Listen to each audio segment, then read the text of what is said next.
ترکی پھر بازی لے گیا۔ حلب میں انسانی بحران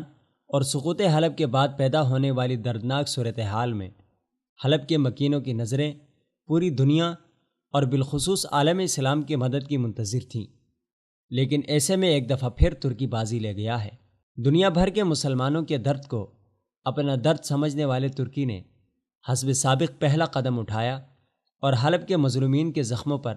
مرہم رکھنے کا آغاز کیا۔ حلب میں محصور 80,000 افراد کے انخلاء کے دوران بشار افواج اور ایرانی ملیشیاؤں کی بمباری کی زد میں آنے والے سینکڑوں زخمیوں اور ہزاروں محصور شہریوں کو شہر سے نہیں نکلنے دیا جا رہا تھا۔ اس موقع پر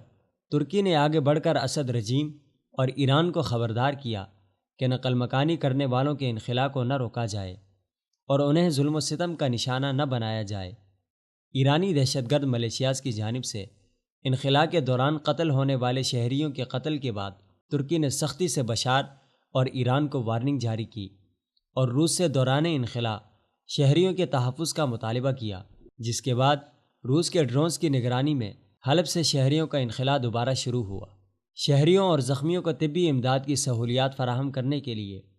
ترک فلاحی تنظیم IHH ایمبولینسز کی خدمات مہیا کرتی رہی، جبکہ ترک ریڈ کرسنٹ کے رضاکار